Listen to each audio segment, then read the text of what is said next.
Was this the face that launched 1,000 ships and burnt the topless towers of Ilium? There are men who would sell their souls for one kiss from the lips of Helen, the legendary beauty. You may have heard the story. Helen was married to King Menelaus of Sparta. While he was away, she ran off with the Trojan prince Paris, sparking a war of epic proportions. But perhaps you didn't know that the Greeks had an alternative tale, one where Helen is absolved of all guilt. According to this version, she never set foot in Troy. Instead, the war was fought over nothing more than an illusion. We'll come back to the other Helen later, but first let's revisit the more familiar tale. In one version, Helen was the daughter of Zeus, king of the gods, and Leda, the mortal queen of Sparta. Zeus made advances on Leda in the guise of a swan. Following a strange union, Leda laid 2 eggs, and Helen hatched from one of them, along with her sister Clytemnestra. It is a peculiar story, but the point is, Helen was the daughter of a god, and therefore divine power flowed through her veins, specifically the power to drive men crazy with desire. There's another colourful backstory that explains why Paris believed he had the right to steal another man's wife. Helen, you see, was promised to him by Aphrodite, the goddess of love herself. It happened like this. Peleus, the king of the Myrmidons, was betrothed to Thetis, an immortal sea nymph. Their wedding was the top social event of the age, but one goddess, Eris, was left off the guest list. She represented arguments, hardly a lucky omen for a marriage. The resentful Eris crashed the party and tossed a golden apple into the midst of the gods. Inscribed on it were the words, "For the fairest," and as you can imagine, the ensuing argument was legendary. 3 leading goddesses laid claim to the apple. To settle the dispute, they chose Paris, a Trojan prince, to act as their judge. They approached him in the mountains of Crete and showed him their goods. Hera promised him rule over all Asia. Athena offered wisdom and prowess in battle, but Aphrodite's offer was irresistible. According to the author Lucian, who wrote his Dialogue of the Gods in the 2nd century BC, she said, "Helen now is a Spartan and such a pretty girl, quite as pretty as I am and so susceptible. I'll take care of the falling in love part. Love, beauty, wedlock, all these you may purchase for the price of 1 apple." And Paris replied, "Take the apple, it's yours." Homer doesn't mention this story directly. He assumes his audience knows it already. In his Iliad, he gives a closer, more psychological and tragic portrayal of Helen. In Book 3, we meet Helen for the first time inside the palace of Troy. She's working at her loom, weaving a magnificent cloak. On it are depicted scenes from the war that rages outside the walls of the city and the sufferings that are endured for her sake by the Greeks and the Trojans. Now, sometimes in Homer, the divine fates weave destiny. But in this case, we see Helen weaving her own story. So, who caused the Trojan War, Helen or the fates? That's a recurring question that we'll keep looking into, and I think it's at the heart of the Helen story. Helen is visited by Iris, a messenger of the gods, bringing news. Helen's current husband, who has 2 names, Paris Alexandros, has agreed to fight her former husband, King Menelaus of Sparta. So Helen dons a veil and walks to the city walls to watch her 2 husbands fight over who will keep her and all her possessions. The wise elders of Troy are sitting on the wall whispering to one another like cicadas. When they see Helen, they're not surprised that the young men of Troy and Greece would fight over such a woman so like a goddess. King Priam of Troy speaks to Helen respectfully and reassures her that she is not to blame for the war. It was all the will of the gods. She replies with words of self-blame and even self-loathing. She calls herself dog-faced. It's a common insult in Homer, but it is odd to hear Helen use it against her own beauty. But at least by blaming herself, Helen is taking responsibility for her actions and not blaming the gods. She points out the leading Greeks to King Priam, and then the duel begins. Now her fate really isn't in her hands. Her current husband, Paris, image-conscious as ever, strides out with a leopard skin over his shoulder. But he's no match for her former husband, Menelaus, who breaks his sword over Paris's head. Then he grabs Paris by the helmet and starts to drag him. The chin strap snaps, and he's left holding the helmet.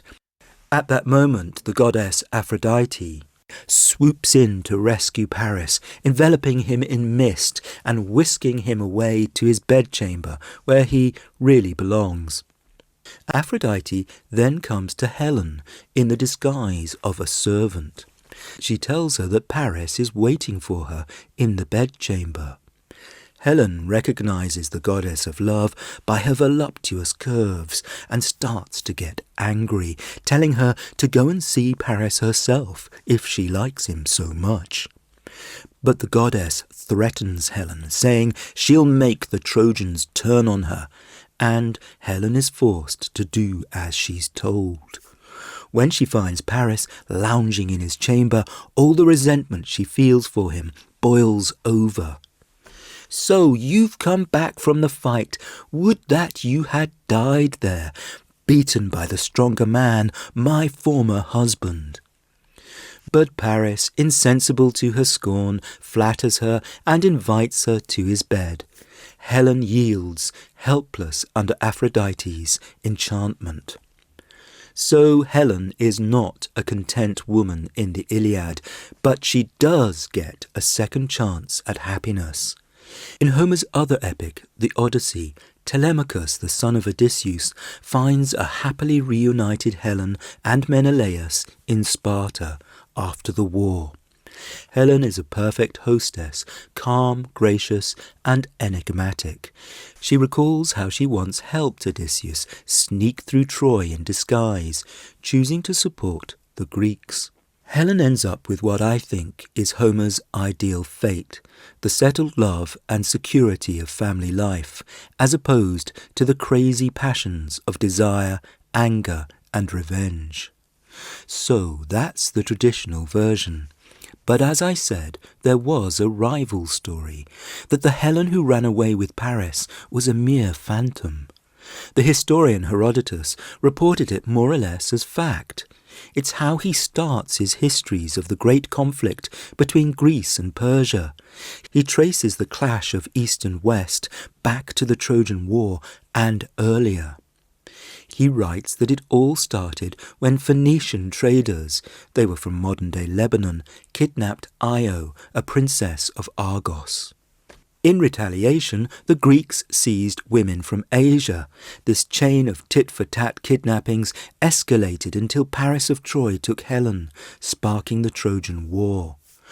However, as he escaped with Helen and her treasure, the winds blew his ship off course, and Paris ended up in Egypt, where King Proteus protected Helen.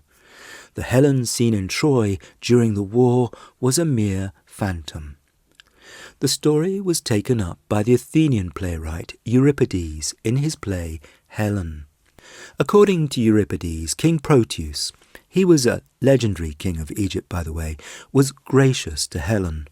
But after he died, his son Theoclymenus wanted the world's most desirable woman for his wife. He was always trying to win her over, but she remained faithful to her husband Menelaus. When Menelaus finally arrived in Egypt after years of fighting and then more years of wandering, he found the real Helen. But King Theoclymenus did not want to let her go. Now, in Euripides' play, Helen took the initiative. She told Theoclymenus that Menelaus had died. This news was music to his ears. She claimed that she needed a ship to perform a burial at sea for her dead husband. Theoclymenus provided it. Once aboard, Helen and Menelaus set sail and escaped, leaving the bewildered king stranded on the shore. In Euripides' play, Helen herself reflects on her strange reality. She's innocent of the war's destruction, yet her beauty still drives men to kill and die. So, if she was just a phantom in Troy, then perhaps beauty itself is nothing more than an illusion. Sometimes the whole idea of beauty, the dream, is more powerful and lasting than the reality. Separated from the actual person, the fantasy just grows and grows in the mind. Men will do crazy things for a mere idea. It might be ideology or the dream of something their country represents. But often they just go crazy, get into fights, or give everything up for the phantom idea of a woman. The plot of the Iliad sometimes seems that it's driven by the gods, but just as often it is human emotions that take control: anger, pride, and desire. Anger is, after all, the first word of the Iliad. In the 5th century BC, Gorgias, a famous sophist, wrote in praise of Helen. Sophists were the master persuaders, you might call them the influencers of the ancient world. Gorgias defends Helen's reputation and gives 4 reasons why she might not have acted out of free will. He writes, "If Helen was driven by the fate of the gods, or taken by force, or persuaded by words, or driven by love, it makes little difference. In any case, she wasn't in control of her life and actions." On the question of love or eros, he says, "If love is a god, it is a divine matter. And if love is a human sickness, it must not be blamed as a mistake, but looked upon as a misfortune." And Gorgias was surely correct. The idea that we are rational and in control of our actions is an illusion, more often than not. We might think we are acting rationally, but actually we are just using reason to justify our emotional impulses. Circumstances and our chemical makeup often force us to do what we do, and often we're persuaded by others. If we're actually in control of ourselves, it is very rare and very marginal. Maybe we can discipline ourselves to follow rules and form good habits, but then are we in control? Not really, we're just following the rules. This is, of course, an argument about free will and destiny and responsibility for our actions, and I think that is at the heart of Helen's story. On one level, you can say it's not her fault, she was just so damned beautiful. And yes, looks do affect what happens to us in life. They are part of our prescribed destiny.